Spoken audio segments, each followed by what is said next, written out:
میں مکے میں ایک مسلح میں نماز پڑھ رہا تھا حج کے سفر پہ. امام صاحب نے جب مجھے دیکھا تو میری شکل دیکھ کے کہا سعید بھائی یہ 300-400 حاجی ہیں، آپ ان سے بات کر لیں، سلام پھیرتے ادھر آ جائیے گا، ہم سنت بعد میں 15 منٹ بات کر لیجیے. میں نے کہا ٹھیک ہے. میں جب گھوما نا تو سب دیکھ کے مجھے بیٹھ گئے.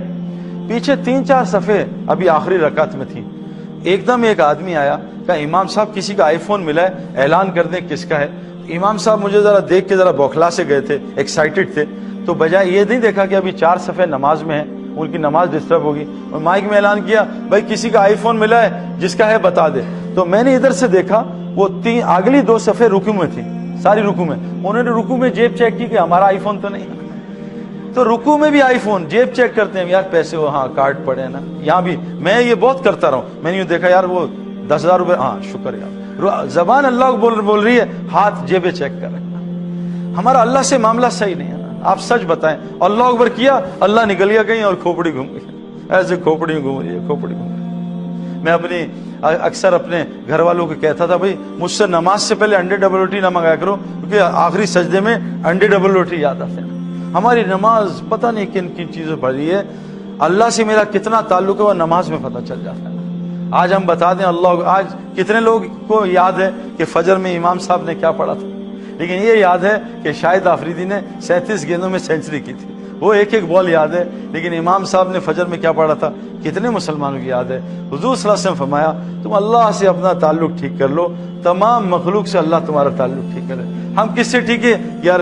ڈی آئی جی سے دوستی ہو جائے، یہ نیا کور کمانڈر ہے ان سے دوستی ہو جائے، ایم این اے صاحب سے دوستی ہو جائے، ناظم سے دوستی ہو جائے. ہر آدمی سے تعلق ٹھیک کرنے کے تیار ہیں، اللہ سے تعلق ٹھیک کرنے کے تیار ہیں. اور میرے پیاروں سچ بتا دوں، اگر ہم چاہتے ہیں ہمارا اللہ سے تعلق ٹھیک ہو جائے، اس کے لیے تبلیغ والے جو کہہ رہے ہیں دعوت اللہ کی محنت ہے. جو آدمی لوگوں کا اللہ سے تعلق ٹھیک کرانے کی کوشش کرے گا، اللہ کی قسم اللہ اس سے اپنا تعلق ٹھیک کر لے گا. کنفرم آپ کو بات بتا رہا ہوں.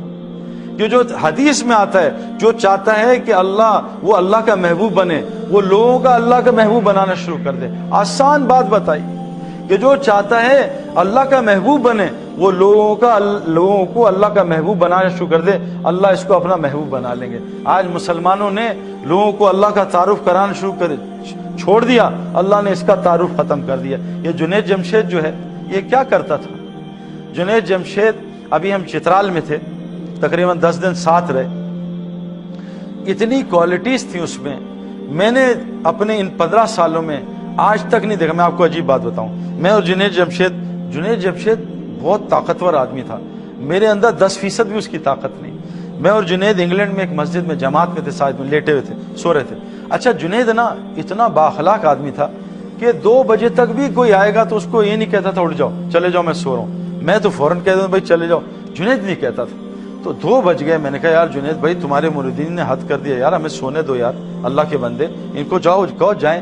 اب جنید نے کہا یار سعید بھائی سونا چاہتے ہیں تو آپ کل آ جائیے گا. تو اٹھ کے چلے گئے.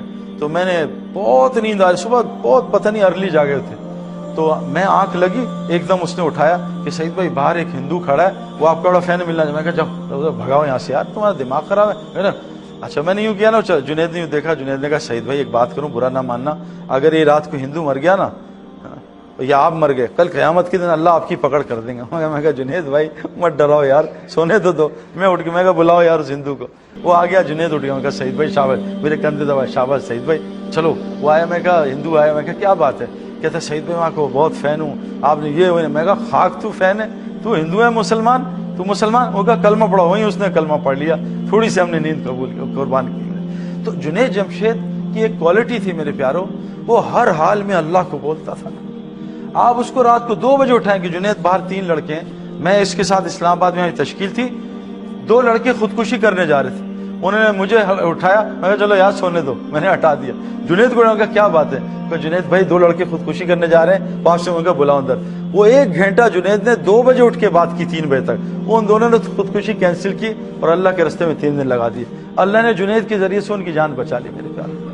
تو جو دعوت کا کام کرے گا اللہ اس کو اپنا ایسا تعلق، دیکھو جنید اللہ کا تعارف کراتا تھا، اللہ نے کیسا جنازے پہ اس کا تعارف کرایا میرے پیارے. امام احمد بن حنبل رحمۃ اللہ فرماتے تھے ہمارے جنازے بتائیں گے ہم لوگ کون ہیں. میرے پیاروں پوری دنیا کو اللہ نے جنید کے جنازے سے ہلا دیا میرے پیاروں. ساری دنیا سے مجھے فون آ رہے ہیں، شوبز کے لوگ ہل گئے اس کے جنازوں کے دیکھ کے.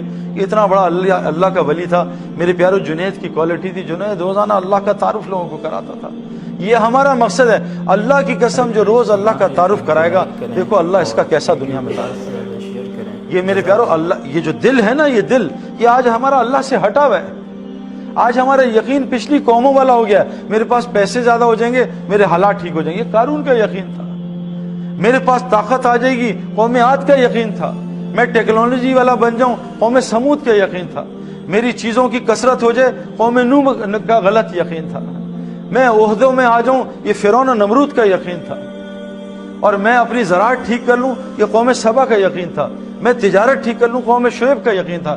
میرے پیارو ہم سب کچھ کریں گے لیکن پہلے اللہ سے تعلق ٹھیک کریں گے، ورنہ یہ چیزیں ہمیں برباد کر دیں گی جیسے پچھلی قوموں کو برباد کیا.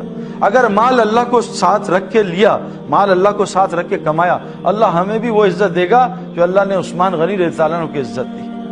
اگر ہم نے مال کمایا صحیح، اللہ ہمیں وہ عزت دے گا جو عبد الرحمن بن عوف رضی اللہ عنہ کو عزت دی. اگر ہم حکومتوں میں اور عہدوں میں لگے لیکن اللہ کو ساتھ رکھ کے لیا تو اللہ ہمیں عمر بن عبدالعزیز اور حضرت علی رضی اللہ عنہ جیسی عزت عطا کرے گا. لیکن خدا نہ خواستہ ان چیزوں میں اللہ کے بغیر لگے، ہمارا حشر بھی فرعون نمرود والا ہوگا. تو پہلی چیز میرے پیارو، ہم اللہ سے اپنے تعلق کو ٹھیک کریں، مخلوق کی فکر نہ کریں. لیکن ظالم دل اتنا اللہ سے ہٹائے. ایک بچہ دبئی جا رہا تھا، میں نے کہا کہاں جا رہے ہو؟ کہا میں دبئی جا رہا ہوں. میں کہا کہاں ٹھہرو گے؟ کہا میری خالہ ان کے پاس ٹھہروں گا. میں کہا تیری خالہ نہیں؟ کہا میرے ماموں چچا بھی ہیں. میں کہا وہ دونوں نہ ہوئے؟ کہا سعید بھائی مذاق نہ کریں، میرے بڑے دوست ہیں، ٹھہر جاؤں. میں کہا دبئی تیرا کوئی دوست نہ ہو ویکیشنز پہ؟ کہا سعید بھائی میرے پہ کریڈٹ کارڈ ہے، پیسے ہیں، میں ہوٹل لے لوں گا. میں کہا اگر رستے میں تیری جیب کٹ گئی؟ کہا پھر میرا اللہ تو مالک ہے نا. تو اللہ کتنی دیر بعد ہمارا مالک بنتا ہے. ادھر نظر ادھر نظر یہاں نظر، پہلے پیناڈول، پھر یہ اینٹی بایوٹک، پھر ڈاکٹر نے کہا برین ٹیومر ہے، اب مسلح نکال لیا، اللہ اب تو ہی رہ گیا، باقی تو سب نے جواب دے دیا. میرے پیارو پہلی نظر فرمایا جس کا کلمہ دل میں ہوتا ہے، جب بھی اسے کسی مصیبت آتی ہے اس کا پہلی نگاہ اللہ کی طرف جاتی ہے. حضرت محمد صلی اللہ علیہ وسلم درخت کے نیچے آرام فرما رہے ہیں. ایک اعرابی آیا دیہاتی اور آپ کی تلوار نکالی لٹکی ہوئی اور یہاں لگائی. کہا اٹھو، ڈرے ڈرے لگائی، اے محمد صلی اللہ علیہ وسلم اٹھو، میرے ہاتھ سے تمہیں کون بچائے گا؟ حضور صلی اللہ علیہ وسلم ادھر نے کہا، اوپر دیکھ کے کہا میرا اللہ میرا اللہ میرا اللہ. جب 3 دفعہ اللہ کہا اس کا ہاتھ کانپا، تلوار گری، اللہ نے اس کی طاقت کو سلب کر لیا. حضور صلی اللہ علیہ وسلم تلوار اٹھائی کہ بتا میرے ہاتھ سے اب تجھے کون بچائے گا؟ میرے پیارو آج ہماری نظر جاتی نہیں. ابراہیم السلام آگ سامنے لگی ہے، جب فرشتے آئے ان کی طرف نظر نہیں گئی. کہا حسبنا اللہ و نعم الوکیل، میرا اللہ میرے لیے کافی ہے. اللہ نے آگ میں سے جلانے کی طاقت کو نکالا اور آگ کو ایسا مسخر کیا کہ 40 دن جنت کی زندگی ابراہیم السلام نے آگ میں گزاری ہے. میرے پیارو جس چیز سے ہم یقین نکالیں گے، مال سے یقین نکالیں گے، اللہ مال کی عبادت سے نکالے گا. یہ جو 16 گھنٹے روزانہ مال کی عبادت کریں، مال کے شر سے بچائے گا جو ہمارے مالوں کے پیچھے چور ڈاکو لگے ہوئے، اور مال کو ایسا مسخر کرے گا جیسے صحابہ کے لیے مسخر کیا. ہم ڈگری سے اپنے یقین کو نکالیں گے، اللہ ڈگری کو مسخر کرے گا. ہم جس چیز سے یقین نکال، اور میں سچ بتا رہا ہوں، میں ایز اے کرکٹر آپ کو بتا رہا ہوں، جو بیٹسمین پچ کے یقین کو نکالتا تھا، پچ سارا دن اس کے لیے ایسا جنت شاٹیں مارتا تھا، اور جو پچ سے ڈرتا تھا سارا دن پچ اس کے لیے شر بچ جاتی تھی. یہ جتنے گریٹ پلیئرز ہیں نا، یہ کہتے تھے پچ سے کچھ نہیں ہوتا، بالر سے کچھ نہیں ہوتا، بال سے کچھ نہیں ہوتا، ویدر سے کچھ نہیں ہوتا. جب یہ ہر چیز کا انکار کرتے تھے اللہ ان سب کو مسخر کر دیتا تھا. یہ ہم نے گریٹ پلیئرز کو میں نے 15 سال دیکھا، یہ کسی چیز سے متاثر نہیں ہوتے تھے. لا الہ الا اللہ کہتے اس کو ہیں کہ ہر الہ کو ہٹا دو، ایک اللہ کو اپنا الہ بنا لو.